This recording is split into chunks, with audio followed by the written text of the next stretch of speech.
పెండ్లిలో ఏడ మాట వచ్చినా సరే గాని తినే కాడ అస్సలు రావద్దని మస్తు తనలాడుతుంటారు. వచ్చే మందిని బట్టి ఇంకో 5-10 కిలోలు ఎక్కువనే మటను చికెను వండిస్తారు.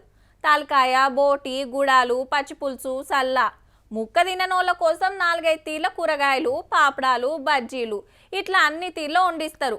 కానీ వడ్డిచ్చే కాడ ఎటమటమయ్యో అనుకున్న దానికంటే మంది ఎక్కువ వస్తేనో సాలక ఆఖర్ల ఏదో పంచాది ఉడతనే ఉంటది.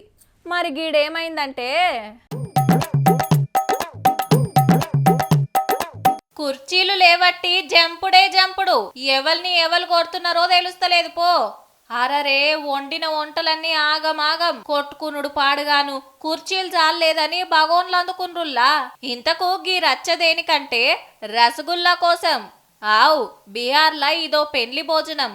వచ్చిన చుట్టాలకు వడ్డిస్తానికి రసగుల్లాలు అడిగితే లేవన్నరట. గంతే మాట మాట వెరిగి అటు పిల్లోళ్ళు ఇటు పిల్లగానోళ్ళు పొరక పొరక జంపుకొని ఒకళ్ళ మీద ఒకళ్ళు పోలీస్ స్టేషన్ల కేసు పెట్టుకుంటే పెండ్లే ఆగిపోయింది పాపం. నీ కమ్మటి రసగుల్లా కోసానికి పెయ్యంత చింతపండు చేసుకుంటారా అని నవ్వకుండ్రి. మనకాడ కూడా తున్కలు సరిపోనేయలేదని సోర్వే పోసిండ్రని మంద అందలేదని మరల పడతారు తీయండ్రి.